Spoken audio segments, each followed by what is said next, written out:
ચાલો ધ્યાન આપજો. ધોરણ 12 મેથ્સમાં આજે આપણે કરીશું નવા ચેપ્ટરની શરૂઆત. Okay, chapter number 2, ત્રિકોણમિતીય પ્રતિવિધેયો. તૈયાર છો ને બધા? તો આ જે ચેપ્ટર છે તે તમારી બોર્ડની પરીક્ષા માટે જોવા જાય તો એટલું બધું અગત્યનું નથી, પરંતુ જે આપણે આગળના ચેપ્ટર ભણવાના છીએ તે બધા ચેપ્ટરોને શીખવા માટે આ ચેપ્ટર અગત્યનું છે. વાતમાં સમજ પડે છે ને? તો ચેપ્ટર નાનું છે, સહેલું પણ છે. જો તમને 9મા 10માનું ત્રિકોણમિતિ સારી રીતે આવડે છે, 10માનું ને 11માનું ત્રિકોણમિતિ સારી રીતે આવડે છે, બરાબર, જે સૂત્ર તમને શીખવાડેલા તે તમને યાદ છે, તો પછી તમને 12મામાં પણ આ ચેપ્ટરમાં કંઈ વાંધો નથી આવવાનો. તમને યાદ હોય તો 11મામાં આપણે આ ચેપ્ટરના ઘણા બધા દાખલા કરેલા, ઘણી પ્રેક્ટિસ કરેલી, યાદ છે ને? તો 11મામાં આપણે જે લેવલના દાખલા કરેલા એના કરતાં નીચા લેવલના દાખલા છે અહીંયા. એટલે બહુ સહેલું ચેપ્ટર છે, મતલબમાં બહુ આરામથી દાખલા થશે, બહુ કંઈ તકલીફ પડવાની નથી આ ચેપ્ટરમાં તમને. 11મા ધોરણમાં તમને ત્રિકોણમિતિ જો પસંદ હતું અને આવડી જતું હતું તો આ 12માનું ત્રિકોણમિતિ તમને બહુ જ સહેલું લાગશે, કંઈ વાંધો નહીં આવશે, આરામથી આવડી જશે. બરાબર છે? તો ચાલો હવે છે ને આ ચેપ્ટરને શીખવા માટે 10માના સૂત્ર અને 11માના સૂત્ર અને થોડા કન્સેપ્ટ એ યાદ હોવા જરૂરી છે. જો એ યાદ નહીં હોય તો પછી આ સહેલું ચેપ્ટર બી તકલીફ આપી દેશે. વાતમાં સમજ પડે છે ને? તો આપણે સૌથી પહેલાં એ જ બધી વસ્તુનું રિવિઝન કરીશું. તો સૌથી પહેલાં છે ધોરણ 10ના ને 11ના સૂત્ર અને એ સૂત્રનું રિવિઝન. આજના આખા લેક્ચરમાં આપણે સૂત્ર જ જોવાના છે. સૂત્ર જોવામાં ને જોવામાં જ આખો લેક્ચર પતી જશે. 11માના 10માના ને 11માના સૂત્ર જોવામાં જ આ લેક્ચર પતી જવાનો છે. ચલો ફટાફટ ચાલુ કરીએ. તો સૌથી પહેલાં 10માના સૂત્રની વાત કરીએ તો આપણે કાટકોણ ત્રિકોણને આધારિત સૂત્ર. તો ભાઈ આ કાટકોણ ત્રિકોણ, આ કાટખૂણો છે, ત્રિકોણને એબીસી નામ આપીએ. કાટખૂણાની સામેની જે બાજુ છે તેને શું કહેવાય છે? કર્ણ. ખૂણો બી કાટકોણ છે તો ખૂણો એ અને ખૂણો સી લઘુકોણ. માની લેવો કે લઘુકોણ ખૂણો સી છે થીટા, તો આ બાજુ એ બી એ ખૂણો થીટાની કઈ બાજુ થવાની? સામેની બાજુ. અને બાજુ બીસી એ ખૂણો થીટાની પાસેની બાજુ. તો તમને આ વસ્તુ ઓળખતા આવડવી જોઈએ. તો સૌથી પહેલું સૂત્ર સાઈન થીટા, જે સૂત્ર છે તેમાં સૌથી પહેલા આવે બાજુને આધારિત સૂત્ર. કાટકોણ ત્રિકોણની બાજુને આધારિત સૂત્ર, એમાં પહેલું સૂત્ર છે સાઈન થીટા. શું હતું સૂત્ર? સાઈન થીટા બરાબર સામેની બાજુના છેદમાં કર્ણ. આ 10માના સૂત્ર. નંબર 2 કોસ થીટા, પાસેની બાજુના છેદમાં કર્ણ. પછી નંબર 3 ટેન થીટા, સામેની બાજુના છેદમાં પાસેની બાજુ. પછી નંબર 4 કોટ થીટા, પાસેની બાજુના છેદમાં સામેની બાજુ. એના પછી નંબર 5 સેક થીટા, કર્ણના છેદમાં પાસેની બાજુ. નંબર 6 કોસેક થીટા, કર્ણના છેદમાં સામેની બાજુ. મુખ્ય 6 સૂત્ર. આ 6 સૂત્રથી તમે ત્રિકોણમિતિની શરૂઆત 10મામાં કરી હતી. સૌથી સહેલા સૂત્ર. ચાલો એના પછી હવે વ્યસ્તવાળા સૂત્ર. વ્યસ્તના સૂત્ર તો ચાલો ઓળખીને મને કહેવો કોણ કોનું વ્યસ્ત? સાઈન થીટાનું વ્યસ્ત કોસેક થીટા, એટલે પહેલું સૂત્ર બને સાઈન થીટા બરાબર 1/2 કોસેક થીટા. અને એના જ પરથી બીજું સૂત્ર બની જાય કોસેક થીટા બરાબર 1/sin થીટા. અને હજી એક સૂત્ર બને sine theta into cosec theta બરાબર 1. વ્યસ્તનો ગુણાકાર કેટલો થાય? 1 થાય. નંબર 4 હવે કોણ કોનું વ્યસ્ત? તો કોસ થીટા બરાબર 1/sec થીટા. સેક થીટા બરાબર 1/cos કોસ થીટા.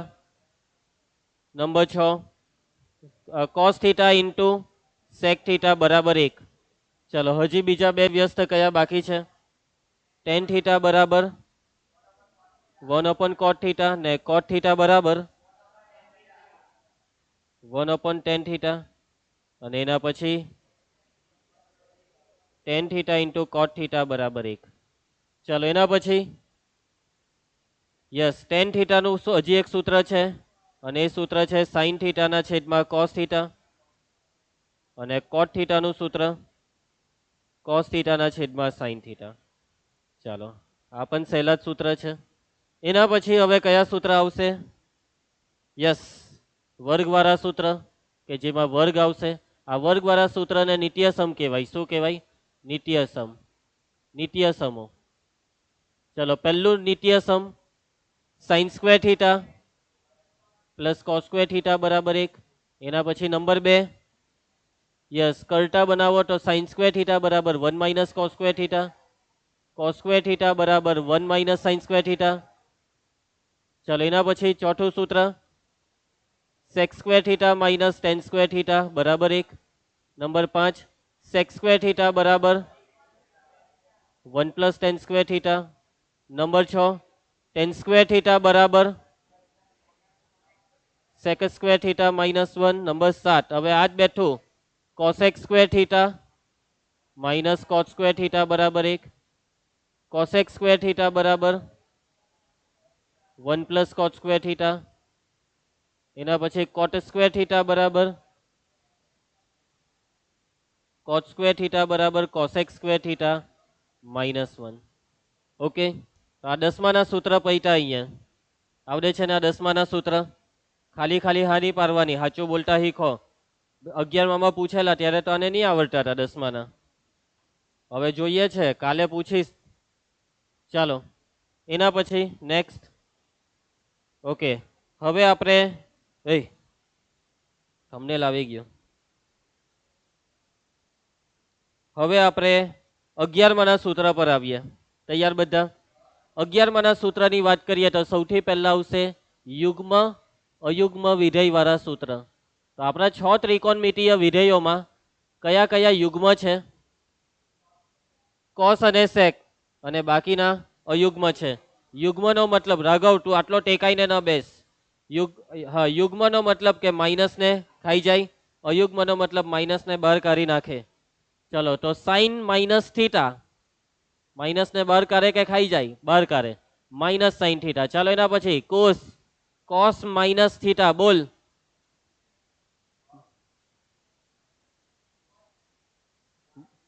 કોસ યુગ્મ વિધેય છે, કોસ માઇનસ ને ખાઈ જાય એટલે આ થાય કોસ થીટા. એના પછી tan minus theta minus tan theta.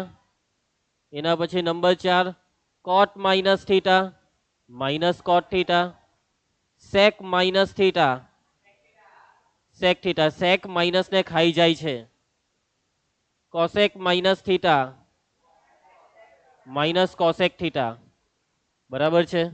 એટલે આમાં યુગ્મ જે છે તે છે cosec theta, sorry cos theta અને સેક થીટા. બાકી બધા હવે સમજી જજો કે એ અયુગ્મ છે. ચલો, એના પછી હવે આવશે આલ્ફા બીટા વાળા સરવાળા નું વિસ્તરણ વાળા સૂત્ર, સરવાળા બાદબાકી નું વિસ્તરણના સૂત્ર. સરવાળા બાદબાકીનું વિસ્તરણ ના સૂત્ર.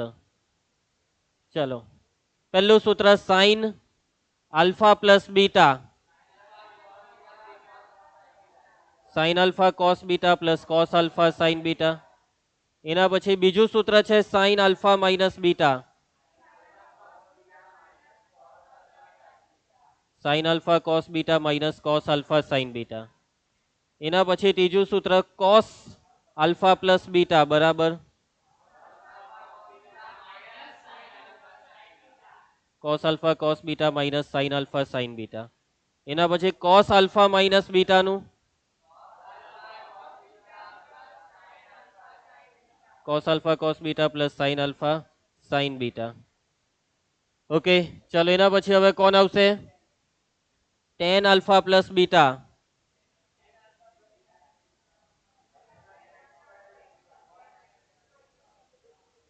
Ten alpha plus ten beta છેદમાં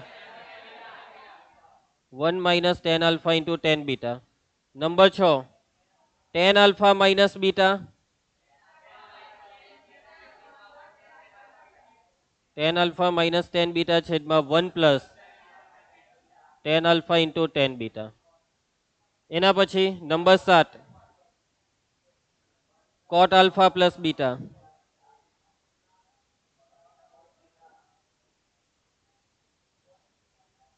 હા ચાલો, હું હતું આનું?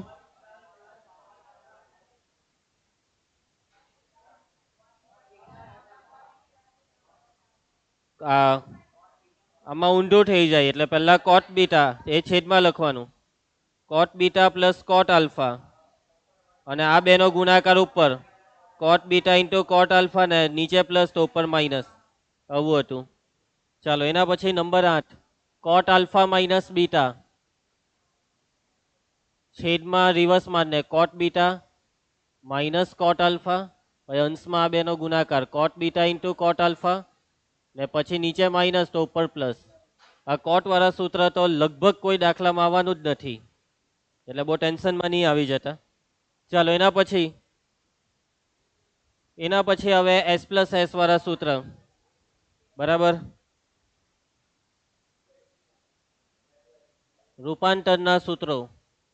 હવે હાનું હું રૂપાંતર તે સમજી જવાનું.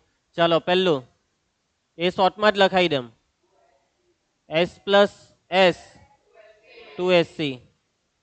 એના પછી number 2 S minus S 2CS. Number 3 C plus C 2CC, C minus C minus 2SS અને 2SS એટલે સી માઇનસ સી. આમાં આમાં આવે પહેલા બાદબાકી પછી સરવાળો, કૌંસમાં પહેલા બાદબાકી પછી સરવાળો.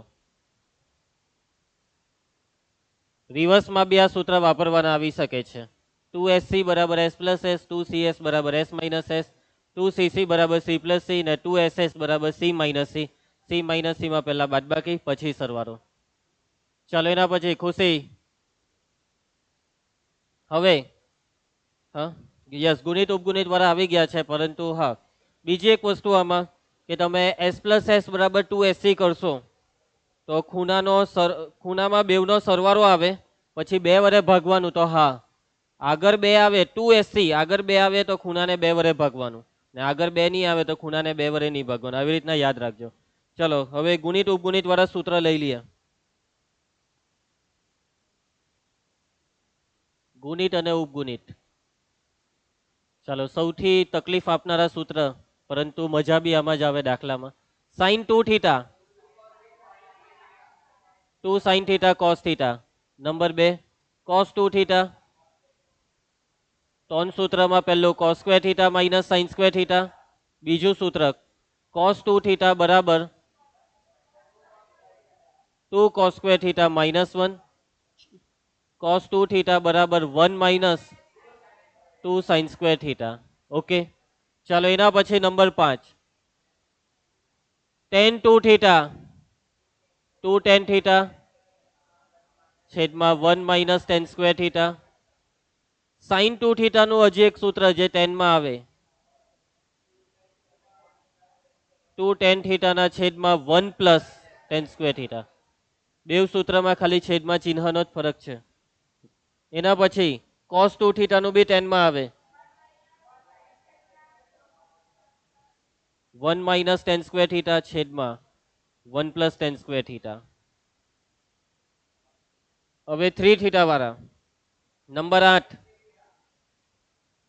સાઇન 3 થીટા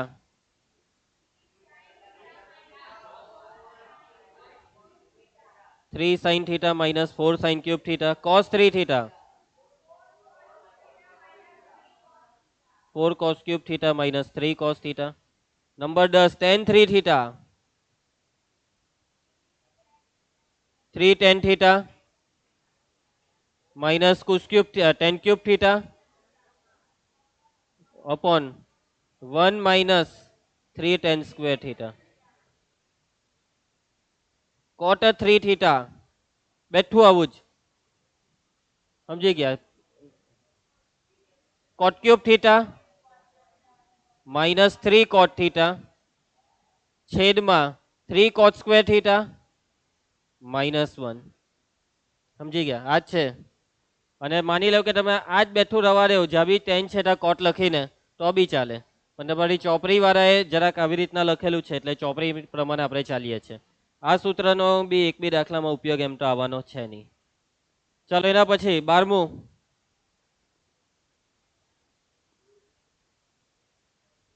ચાલો 2 sine square theta by 2 1 minus cos theta 2 cos square theta by 2 1 plus cos theta એના પછી 14મું tan square theta by 2 1 minus cos theta છેદમાં 1 પ્લસ કોસ થીટા કયું cot 2 થીટા રહી ગયું એમ ને નંબર 15 cot 2 થીટા તો આનું શું આવશે છેદમાં આવશે 2 cot થીટા ઉપર cot સ્ક્વેર થીટા -1 આ સૂત્રનો બી એક બી દાખલામાં ઉપયોગ આવવાનો નથી cot આવવાનું જ નથી બરાબર છે ઓકે તો અહીંયા સુધીના 11માના સૂત્ર બી બધા પૂરા થાય છે હા 12મામાં નવા સૂત્ર આવશે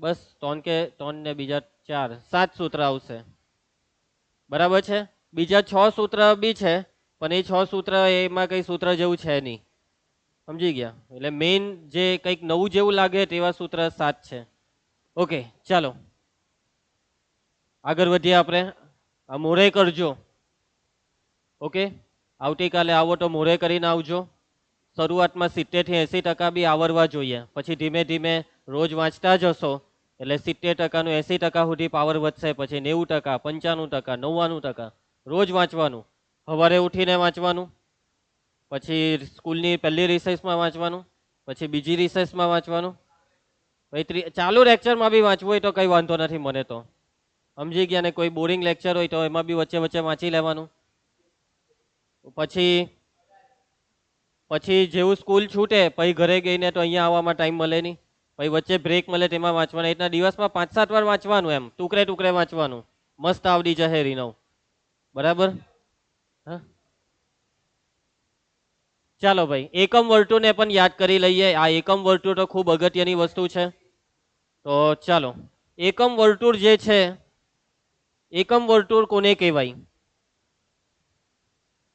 જે વર્તુળની ત્રિજ્યા 1 એકમ હોય તેને એકમ વર્તુળ કહેવાય 1 એકમ એટલે કેટલી જેટલી રાખવી હોય એટલી 1 એકમ બરાબર 10 સેન્ટીમીટર રાખવું હોય તો 10 25 સેન્ટીમીટર રાખવું હોય તો 25 2 સેન્ટીમીટર રાખવી હોય તો 2 અત્યારે આ વર્તુળ બહુ મોટું વર્તુળ મેં દોરેલું છે છતાં બી હું આને 1 એકમ ત્રિજ્યા વાળું કહી શકું છું સમજી ગયા ચાલો હવે આ એકમ વર્તુળને આપણે ક્યાં મૂક્યું તો યામાક્ષોમાં યામ સમતલમાં અને યામ સમતલમાં બી કામ મૂક્યું કે જેથી આનું કેન્દ્ર ઉગમ બિંદુ પર આવે એવી રીતના આપણે એકમ વર્તુળને મૂકી દીધું છે આ એક્સ અક્ષ છે આ વાય અક્ષ છે ચાલો હવે આ જે એકમ વર્તુળ છે તેમાં આપણે ખૂણાની વાત કરીએ તો જો આપણે એન્ટી ક્લોકવાઇઝ દિશામાં જઈએ કઈ દિશા એન્ટી ક્લોકવાઇઝ તો ખૂણાનું મૂલ્ય વધે એટલે પ્લસમાં જવાનું અને ક્લોકવાઇઝ જો આપણે જઈએ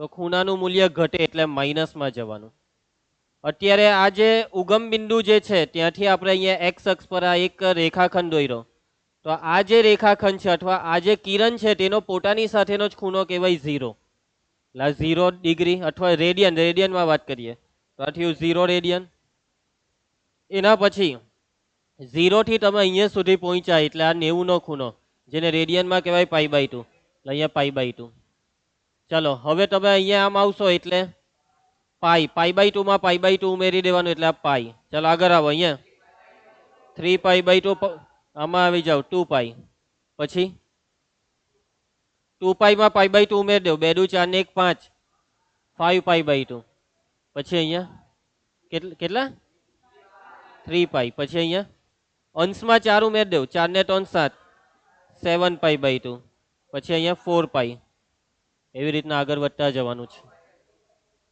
હા બસ હવે બહુ થયું ચલો અત્યારે આપણે કઈ દિશામાં જતા હતા એન્ટી ક્લોક હવે પાછું અહીંયા 0 પર આવીને ક્લોકવાઇઝ આગળ વધીએ તો આ 0 પછી અહીંયા આવીએ તો આ કેટલો ખૂણો હે -π/2 પછી અહીંયા આ ખૂણો -π પછી અહીંયા -3π/2 એના પછી આ ખૂણો -2π એના પછી -5π આ પેલો કેમ ખોટું બોલે છે જ્યારે બી અહીંયા નીચેનું આવે ત્યારે ચાલો એના પછી અહીંયા -3π -7 પાઈ/2 અહીંયા આવશે -4 પાઈ. બસ તો આવી રીતના એન્ટી ક્લોકમાં તમે આગળ વધતા જશો તો આવી રીતના તમને જે તે ખૂણા મળતા જશે. હવે આ જેટલા બી ખૂણા જે છે આ બિંદુ આગળ તે તમામ ખૂણાની ખાસિયત શું છે, કયા સ્વરૂપમાં છે? તો કે પાઈના યુગ્મ ગુણિત, પાઈના યુગ્મ ગુણિત 2 પાઈ, 4 પાઈ, 6 પાઈ, 8 પાઈ, -2 પાઈ. આ બધા પાઈના કેવા ગુણિત છે? યુગ્મ ગુણિત. પાઈના યુગ્મ ગુણિતને શું લખાય? 2n પાઈ, જ્યાં n બિલોંગ્સ ટુ z. એના પછી આ તરફના ખૂણા છે પાઈના અયુગ્મ ગુણિત. પાઈના અયુગ્મ ગુણિતને શું લખાય? 2n + 1 પાઈ, જ્યાં n બિલોંગ્સ ટુ z. એના પછી ઉપરના ખૂણા π/2 ના ગુણિત છે, નીચેના બી π/2 ના ગુણિત. પરંતુ એ π/2 ના કયા ગુણિત? અયુગ્મ તો ભાઈ બેવમાં જ છે, પરંતુ બધા જ અયુગ્મની ગેપ વધારે છે. પહેલા એક અંશમાં 1 પાઈ, તો 1 પછી આવ્યો 5, 4 નો ગેપ છે. 5 પછી આવે 9 π/2, 4 નો ગેપ 4 π/2 નહીં કહેવાય એને, 4n π/2 નો, આને કહેવાશે 4n + 1 π/2, જ્યાં n બિલોંગ્સ ટુ z. તમે ચેક કરો, n ની કિંમત 0 મૂકી દઉં તો આ π/2 આવ્યો. હવે n બરાબર 1 લઈએ તો 4 × 4 ને 1 5, એમ એટલા આનું યાદ કરો. ચાલો આમાં બી 4 નો ગેપ એટલે 4n આવશે, પણ 4n પછી +3 +7 +25 એટલા 4n પછી કેટલા? -1 π/2. સાચું છે, પરંતુ આપણે એન્ટી ક્લોકવાઇઝ જઈએ તો ખૂણો મોટો થાય એટલે +1 કરતા મોટી રકમ આવશે અને એ છે +3. -1 બી સાચું કહેવાય, -1 તો નીચેથી ઉપર ગયા હોય તો ચાલે, બે સાચું એમ સમજો. હવે આમાં n બરાબર 0 મોકલીને આવું એટલે આવશે 3 π/2. n બરાબર 1 લે તો 4 × 4 ને 3. સમજ પડી ગઈ? તો આ છે બધા ખૂણાના સ્વરૂપ. આમાં કોઈ પણ ખૂણો કાં છે તે ઓળખાણ કરવા માટે જ. ખૂણો પાઈનો ગુણિત હોય તો x અક્ષ પર, યુગ્મ ગુણિત હોય તો જમણી સાઈડ, અયુગ્મ ગુણિત હોય તો ડાબી સાઈડ. π/2 નો ગુણિત હોય તો y અક્ષ પર, પણ π/2 ના ગુણિત y અક્ષ પર ઉપર કે નીચે એ ખબર કેવી રીતના પડે? 4 વડે ભાગવાનું. 4 વડે ભાગવાથી શેષ 1 આવે તો ઉપર, શેષ 3 આવે તો નીચે. કેલ્સીમાં ભાગાકાર કરીએ તો ભાગાકારમાં જવાબ પછાડી 0.25 આવે તો ઉપર, 0.75 આવે તો નીચે. યાદ આવ્યું યાર બધી ટેકનિકો? તને યાદ આવ્યું કઈ? એને તો ધ્યાન જ નહીં આપેલું કે હવે યાદ આવ્યું. મને યાદ આવી ગયું કે એને ધ્યાન નહીં આપેલું. ચાલો ઓકે. હવે એના પછી જે તે ચરણમાં જે તે ત્રિકોણમિતીય વિધેયોના ચિહ્ન. હવે સૌથી એક વસ્તુ હજી રહી ગઈ કે તમે આમાં કોઈ પણ એકમ વર્તુળ પર કોઈ પણ બિંદુ લેવ, માની લો કે આ બિંદુ, તો આ બિંદુ શું છે? આ બિંદુ ત્રિબિંદુ છે. ત્રિબિંદુ એટલે ત્રિકોણમિતીય બિંદુ. કયું બિંદુ છે આ? ત્રિકોણમિતીય બિંદુ. અને જે ત્રિકોણમિતીય બિંદુ છે તેના યામ શું આવે? કરેસ. ત્રિકોણમિતીય બિંદુના યામ cos θ, sin θ. x યામ એટલે cos θ અને ખુશી y યામ એટલે sin θ. સમજ પડે છે? કોઈ પણ ત્રિબિંદુ લઈ લો, માની લો કે આ ત્રિબિંદુ છે. p ઓફ θ નો મતલબ શું? થીટા નો મતલબ ખૂણો. આ જે ખૂણો છે ને તે થીટા છે. કેટલો છે? થીટા. અને p ઓફ θ એટલે cos θ, sin θ. ઓકે, સમજી ગયા? હવે જો આ ત્રિજ્યા કેટલી હતી એકમ વર્તુળની? 1 એકમ. તો આ બિંદુના યામ શું? એવું ને, યામ x યામ 1 ને y યામ 0. આના યામ x યામ -1 y યામ 0. બિંદુ x અક્ષ પર છે એટલે y યામ 0 આવવાનું ધ્યાન નથી, આ ભાગા મારે છે. અહીંયા ધ્યાન આપ. આ જે બિંદુ છે તેના યામ y અક્ષ છે એટલે x યામ 0 y યામ 1 અને નીચે જઈએ તો 0 -1. એટલે એનો મતલબ હું તમને એમ કે cos 2 પાઈ કેટલા? 1. cos 4 પાઈ 1. sin 4 પાઈ, પહેલું cos ને બીજું sin. એમ સમજી ગયા? તમને એમ કે cos 3 પાઈ -1, પહેલું cos ને બીજું sin. cos બોલું તો પહેલું, sin બોલું તો બીજું. યાદ આવી ગયું? ધ્રુવ sin 5 π/2, sin 5 π/2 0 એમ કે એલા 1 આવે, પહેલું કોસ બીજું સાઇન, એટલે સાઇન નો જવાબ 1 આવે. સાઇન 5π/2 બરાબર કેટલા આવે? 1. તને એક સવાલ પૂછું? હા પારીછા ને, ચાલો પૂછીએ. કોસ π/2 બરાબર બોલો. રીનવ ચાલ, રીનવ બી એમ કે મને કેમ નહીં સરે પૂછ્યું. સારું ચાલ ભાઈ, તને સવાલ પૂછીએ.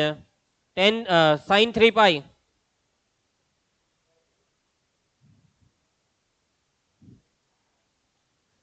બરાબર બોલો 0.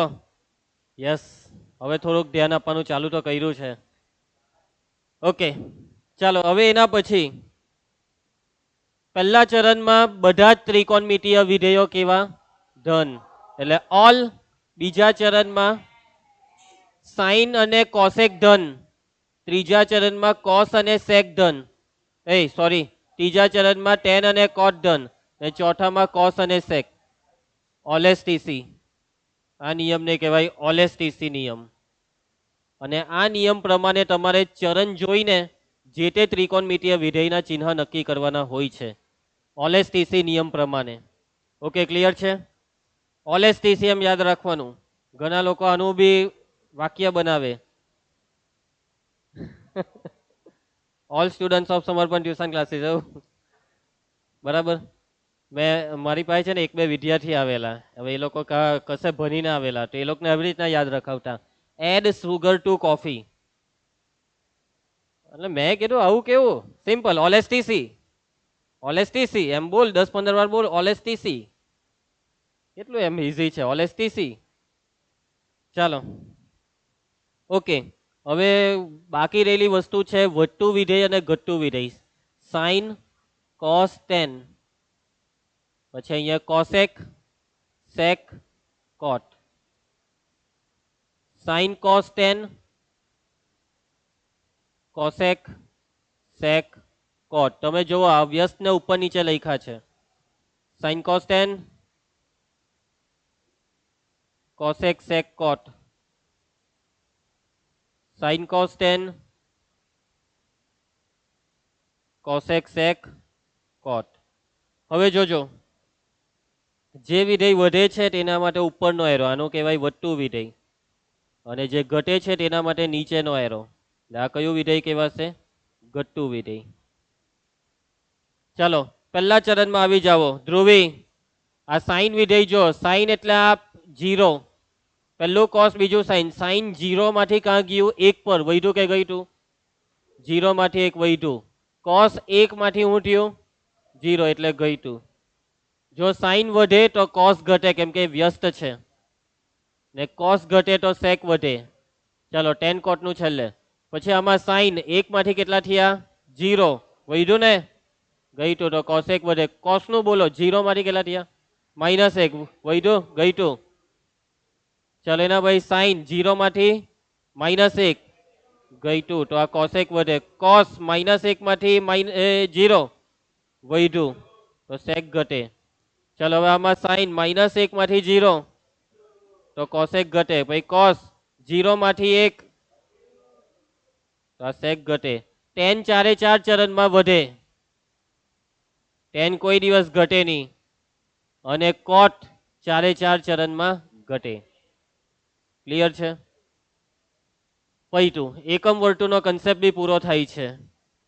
એના પછી હવે દાખલા છે, નહીં કોષ્ટક છે. ચાલો કોષ્ટક બી જોઈ લઈએ. કેટલાક બાળકો 10મું પાસ કરી દે, મેથ્સ લઈ લે, 12માં આવી જાય પણ એને કોષ્ટક દોરતા નહીં આવડતું હોય. આવા બી મેં જોયા છે નમૂનાઓને. એટલા માટે મારે આવું બધું કરાવવું પડે. એમ સારું નહીં લાગે કરાવતા, પણ કંઈ નહીં, શરમને સાઈડ પર મૂકીને હું કરાવીશ આજે. ચાલો ત્રિકોણમિતીય કોષ્ટક તૈયાર. કોષ્ટકમાં આ જે આડી લાઈન છે તેમાં ખૂણો થીટા લખીશું, અને ઊભી લાઈનમાં ત્રિકોણમિતીય વિધેય, ત્રિકોણમિતીય વિધેયો લખીશું. ખૂણો theta 0 degree, 30 degree, 45 degree, 60 degree, 90 degree. Radian કિંમતો 0 ડિગ્રી એટલે 0 રેડિયન, 30 ડિગ્રી એટલે π/6, આ થાય π/4, π/3, π/2. ચાલો એના પછી ક્રમ યાદ રાખજો. Sine theta, cos theta, tan theta, cot theta, sec theta, cosec theta. આ ક્રમ આ પ્રમાણે જ યાદ રાખજો. ચાલો સાઇન થીટા વાળી લીટી યાદ હોય તો બહુ સારું, ને ની યાદ હોય તો એકરા યાદ તો હે જ. 0 1 2 3 4 લખીને બધાના છેદમાં 4 લખી દેવાના, બધાને વર્ગમૂળિયું આપી દેવાનું. બરાબર છે. જો મને ખબર છે કે તમને મજા નથી આવતી આવું બધું જોઈને, પરંતુ તમારામાં કોઈ એક કે બે એવા બી છે કે જેના માટે હું આ કરી રહ્યો છું. 0/4, હા બોલની ચાલે. 0, 0 નું વર્ગમૂળ 0, 1 નું વર્ગમૂળ 1, 4 નું વર્ગમૂળ 2. આ ભાગ ચાલે છે. 1 નું વર્ગમૂળ 1 ને નીચે વર્ગમૂળ 2, વર્ગમૂળ 3/4 નું વર્ગમૂળ 2, 4 એકા 4 એટલે 1. બરાબર બોલો, આવડી ગયું છે, વેરી ગુડ. ચાલો હવે સાઇન વાળી લીટીને રિવર્સ કરી નાખો. 1 ને આગળ, પછી √3/2, 1/√2, 1/2, 0. ટેન થીટાની લીટી બનાવવા માટે સૂત્ર કયું? સાઇન થીટાના છેદમાં કોસ થીટા. તો ચાલો આ બેઠું તૈયાર જ છે. આ ઉપર સાઇન નીચે કોસ. નાવ્યા 0/1, 0. આ બે ઉડી જાય. 1/, વર્ગમૂળ 3, વર્ગમૂળ 2 ઉડી જાય. 1/1 એટલે 1. એના પછી બે ઉડી જાય. વર્ગમૂળ 3/1 એટલે વર્ગમૂળ 3. 1/0, અવ્યાખ્યાયિત. એવું નહીં બોલવાનું, અવ્યાખ્યાયિત બોલવાનું. બરાબર છે. ચાલો એના પછી કોટ થીટા, ઊંધું રિવર્સ. ચાલો રિવર્સ કર. અવ્યાખ્યાયિત, √3, 1, 1/√3, 0. ચાલો એના પછી સેક થીટા માટે સૂત્ર 1/, કોસ થીટા. કોસ થીટા વાળી આખી લીટીના વ્યસ્ત, 1 નું વ્યસ્ત 1 પોતે જ. ચાલો આમાં 2/, વર્ગમૂળ 3 વ્યસ્ત કરો. વર્ગમૂળ 2/1, 2/1. 0 નું વ્યસ્ત એટલે 1/0, અવ્યાખ્યાયિત. એના પછી રંગા કોસેક થીટા રિવર્સ કરી નાખો. ચાલો ભાઈ, અવ્યાખ્યાયિત. 2, વર્ગમૂળ 2, 2/, વર્ગમૂળ 3 ને 1. ચલો કોષ્ટક પરીક્ષામાં દોરી દેવાનું. બરાબર. અત્યારે કેવું છે કે જ્યારે તમે દાખલા કરો ત્યારે કદાચ આ કોષ્ટક એમ તમને દોર્યા વગર બી કિંમત ખબર હોય, પરંતુ બોર્ડની પરીક્ષામાં તો બી દોરી નાખજો, ગમે તેટલો કોન્ફિડન્સ હોય. એક વખત આ કોષ્ટક દોરીને વેરીફાઈ કરજો, જે બી કિંમત જ્યાં વાપરો ત્યાં. ક્લિયર છે? કોષ્ટક દોરવાનું છે, ગોખવાનું નથી. પહેલી લાઈનમાં બીજાનો આ દોરવા માટેની આખી પદ્ધતિ સમજ પડી ગઈ ને. એક લાઈનની એક ટેકનિક છે જે આરામથી થઈ જાય. પહેલી લાઈન સાઇન થીટા વાળી શક્ય હોય તો મોડે રાખવાની, એટલે એટલો સમય બચે. આ ઉપરનું બધું નાટક કરવાનો સમય બચી જાય. કોર્સ ઘરે ગઈને તું પ્રેક્ટિસ કરજે દોરવાની. અને આજે લેસન ચેકિંગ હતું. એક્ઝામના બીજા દિવસે હંમેશા શું હોય છે? Notebook checking. જોયું? એમ કે મને શું ખબર. બોલો, આટલા દિવસોથી આવે છે, કેટલા 2 મહિના થઈ ગયા ને. ઓપરેશન ખબર નહીં હાનું કર્યું કે મગજનું કર્યું. નેક્સ્ટ. ચાલો ભાઈ, થોડાક દાખલા છે ચરણ જોવાના, તો હવે કાલથી જ રાખીએ. આજે સૂત્ર વાળું રાખીએ. સૂત્ર બધા મોરે કરીને આવજો આવતીકાલે. સ્ટાર્ટિંગમાં હું પહેલા તમારા સૂત્ર જ મોરે લેવા, આ તમને કહી દીધું, ને કોષ્ટક બી દોરાવા. ચાલો.